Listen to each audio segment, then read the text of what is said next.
Igbo ekenekwa m Igbo ndị ọma njem ọnụ unu mana mkpọrọ izu ụka gara aga ewetara m unu vidiyo anụnwa unu na-afụ na screen mana ndị ekwukwa m okwu na da vidiyo na-asị unu na a lot of things na-eme that na mgbe da ga-ebịa kwuo okwu I raised an opinion ndị mmadụ bido na-akpọ iyi ije na comment section na-ata gị Matthias a na-ekwu okwu a na-asị na ọka ndị ụka si eme. Now a young lady pụtara mee such allegation.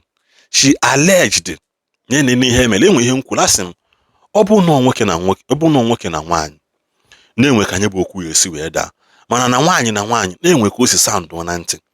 Secondly, asị m that thing ọ bụrụ na ọma mmenwu because na society anyị nọ na eketa a lot of things na me which I give example say somebody like me njọ ọrụ ebe nna mọrọ ikpọ m outside work na asị oke na dị 3 or 2 boys na oke na hotel etili unu ya alarụ ebe a for 2-3 days mụnwa nke ọzọ edina na bed ndina na or I go na bed I will be conscious because onwe anaka aka kpam na arụkpam because ya mara onye bụ onye which I give those analysis. Now guess what, this so-called lady onwe ihe nkwukwa na that video asị m ọ bụrụ na ị go and watch that video ka ife ihe nkwa asị m that young lady na ọ bụrụ mụnwa ọ na mbụ member Dunamis now or mmadụ eme invite to some certain place nje dị eme ihe na like that I felt bad and I need to speak out.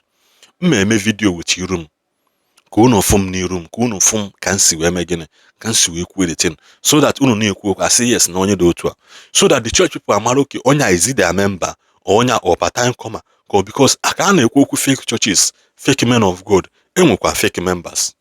Enwe ndị ya bịa church go today sent by somebody to tarnish the image of the church, which is exactly what just happened because na ka na ekwukwa mma ka na ekwu ọjọọ ka na ekwu mma.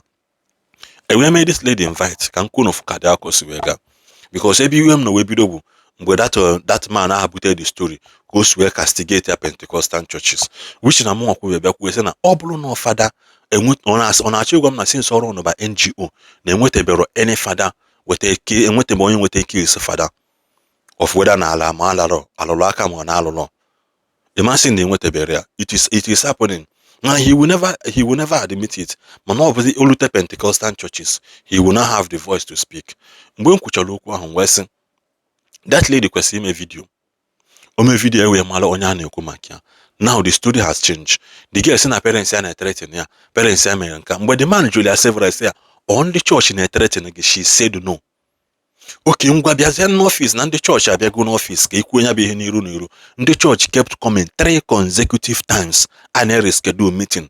The church members and the woman of God na abịa office nwoke NGO. Mana this so-called lady never showed up. This young lady never showed up. The only time she showed up when the church na-go osi na onwere ebe ọ na-eje na ka ọrụ ọchịa wee pụọ. You that open your mouth and castigate these people kwuo okwu na ndị church dị evil na ndị church men ka ame nke ọzọ enwere ebe ihe ọjọọ na-adọrọ akwa be eze nwaanyị ka na-atete fụ na mmadụ na-atọ nwụrụ anwụ ụmụazị ịtọ. They try to change the narrative njiba nwamba sị ha na ihe anụnwa eze nwaanyị ka ọ bụ not prophetess. Gosi m statue Virgin Maria ma Jesus Christ na-abịa, you can never see it. Ihe na-akpụrụ ebe agwụ mmiri. Don't call her a prophetess, she is eze nwaanyị. Yotago. So these people now, where are they talking bad against the church? Now, where is the so-called young lady today? She is nowhere to be found, and the name of the church has been terminated. So everybody, anything Basalo Church, be careful about it before you go, because yes, our society has made it look as if no one put our face, but the innocent. It is a lie. And then the complete video, Kono no say amen. Gordon. I'm a very, very quick one. Can you update about that young girl, Chile Success, when Chekwando Foundation? Gwani report that Amanyiriaka na one church no more borata, Pija Sayana na that church in the process na Mayor Deliverance. So of course all of us had the interview. And so after that interview, the girl now called that a threat was coming from left and right, left, center, and the off, everywhere, threat. Aboyebe threat in here, Aboyebe threat in here, Aboyebe threat in here, go and withdraw the case, go and withdraw the case. Can they threat nigga? Come Julia, Mosino Mayor, Mpea. Now, the family made her introduced to that church, Abohaga, not the threat in here. Church omege gi threaten or simba.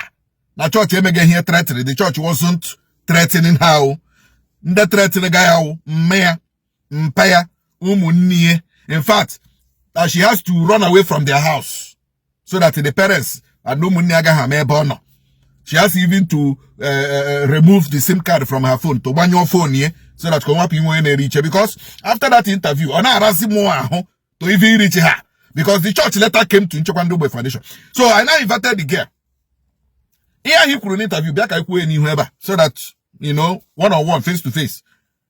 So the day the girl, unfortunately, Obiala, or no her, no, yes, you know, because my office were a very full house. The Religion office, no, so office in Nchekwando Foundation.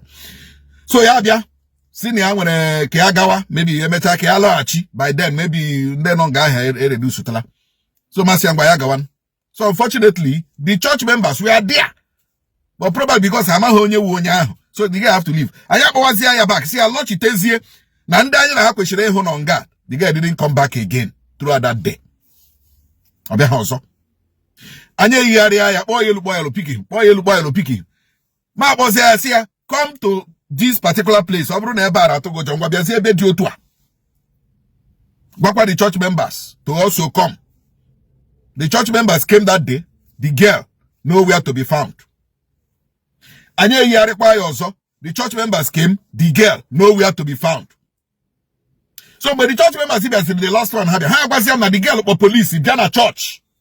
You know, not for police, if they're at church. So, we are still handling this matter from Nchekwando Foundation. This girl, Agana, Nchekwando Foundation, or police. Because we want to get all the facts before our police. And I talk a human rights organization or police on this matter. I talk a human rights organization, Jiaka handle this matter till court.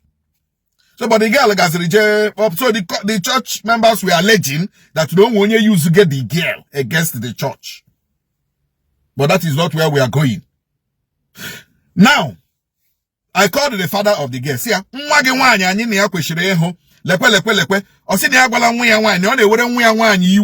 ihe mere o ji bịawa na social media bịa kwuo odere ha ahụ na ọ sị nwa ya nwaanyị chere nwa ya nwaanyị echeghụ nwa ya nwaanyị abịawa interview mmanya the same thing na ha na-ewere the girl iwe na ha si ya nwee ndidi ka e were waya mee ha the girl you know see it doesn't won't right you na isi ya chere somebody that claimed or alleged that she was abused. You don't tell her to wait or you don't tell her not to take action. Only right to take action. So the update now was that the girl has gone to police without carrying Nchekwando Foundation along. So that case is no longer with us. That case is no longer in our purview. And I handle that case. So the girl has went to police on her own against Paine Shemi and human right. Kai ha ma botakwano lawyer ani to prosecute the matter. So the case is no longer in our hand now. Ebe the girl agaziala police on her own. All right, yeah. All right, yeah. Gala police. All right, yeah. So, but actually, because this is where you people had the news. So I also want to tell you that the case is no longer with Nchekwando Foundation. The girl on her own has went to police. So that is now on her own problem. So it is no longer our destiny to handle. So that is the update I want to give. Thank you very much.